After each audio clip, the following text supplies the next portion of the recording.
الحمد لله رب العالمين والصلاة والسلام على رسوله الأمين وبعد. قال النبي صلى الله عليه وسلم: من صام رمضان ثم أتبعه ستا من شوال كان كصيام الدهر. رواه مسلم الترمذي. সম্মানিত নাযিরিন, আজকে যে বিষয়টি নিয়ে আলোচনা করব সেটি হচ্ছে শাওয়াল মাসের রোজা লাগাতার রাখবো, কন্টিনিউ রাখবো, না মাঝে মাঝে ভাঙতে পারবো, বা প্রথম থেকেই রেখে দেব, না মাঝে রাখবো, না শেষে রাখবো।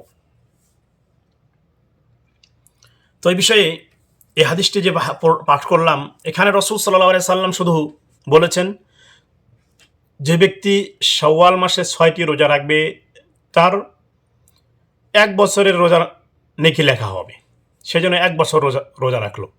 তো এখানে আল্লাহ রাসূল সাল্লাল্লাহু আলাইহি সাল্লাম কোনো দিন বা কোনো সময় নির্ধারিত করেন নাই যে এভাবেই রাখতে হবে, প্রথম থেকে নিয়ে রাখতে হবে, বা মাঝখানে রাখতে হবে, বা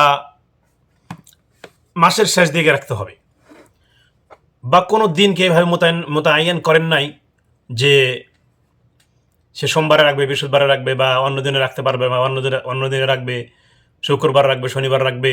কোনো দিন নির্ধারিত রাসূল সাল্লাল্লাহু আলাইহি সাল্লাম করেননি। কিন্তু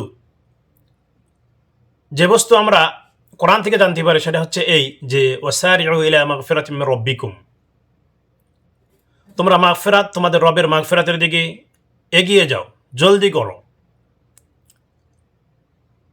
আরো বলছেন ফাস্তাবিকুল খায়রাত, ভালো কাজের দিকে এগিয়ে যাও, জলদি করো।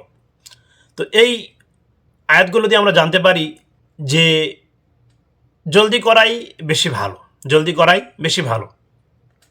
কেউ যদি ঈদের পর থেকে শুরু করে দেয়, ঈদের পর দিন থেকে 6টি যদি লাগাতার রাখে, কোনো অসুবিধা নেই।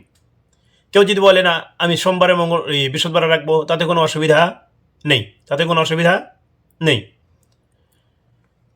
এখানে একটা প্রশ্ন, যে এই শাওয়ালের রোজা যদি কেউ সোমবারে আর বৃহস্পতিবারে রাখে, সে কি 2টি রোজার নেকি পাবে? তাকে কি 2টি নিয়াত করতে হবে? সে একটা নিয়াত করবে শাওয়ালের রোজার শুধু নিয়াত করবে, সে 2টি রোজার নিয়াত একসাথে করবে না। হ্যাঁ, সে যদি শাওয়ালের রোজার 6টি রোজার নিয়াত করে, তাহলেও সে রাসূল সাল্লাল্লাহু আলাইহি সাল্লামের সেই হাদিসের আওতায় এসে যায় যে রাসূল সাল্লাল্লাহু আলাইহি সাল্লাম যে উদ্দেশ্য করে এই দিনে রোজা রাখতেন, বৃহস্পতিবার এবং সোমবারে, একটি উদ্দেশ্য হচ্ছে রাসূল সাল্লাল্লাহু আলাইহি সাল্লামের যে আমি এই দিনে এই জন্য রোজা রাখি যে বান্দার আমলকে আল্লাহ সুবহানাহু ওয়া তাআলার কাছে এই দিনে উঠানো হয়। তো আমি চাই যে আমার আমল যেন এমন অবস্থায় ওঠে যে আমি রোজা অবস্থায় থাকব।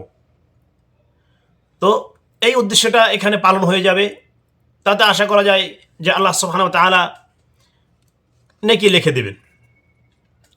তো কেউ যদি চায় যে প্রথমে রাখবে, কেউ যদি চায় লাগাতার রাখবে, কেউ যদি চায় যে ভেঙে ভেঙে রাখবে, রাখতে পারে।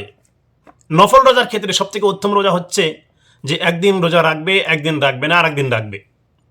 এভাবে রোজা রাখলে সব থেকে উত্তম হচ্ছে এই রোজা, সিয়াম দাউদ। যদি কোনো ব্যক্তি এভাবে রোজা রাখে, তাহলে সব থেকে উত্তম রোজা হচ্ছে এটাই, যে একদিন রোজা রাখবে, আর একদিন ভাঙবে, মানে রাখবে না, আর একদিন রাখবে।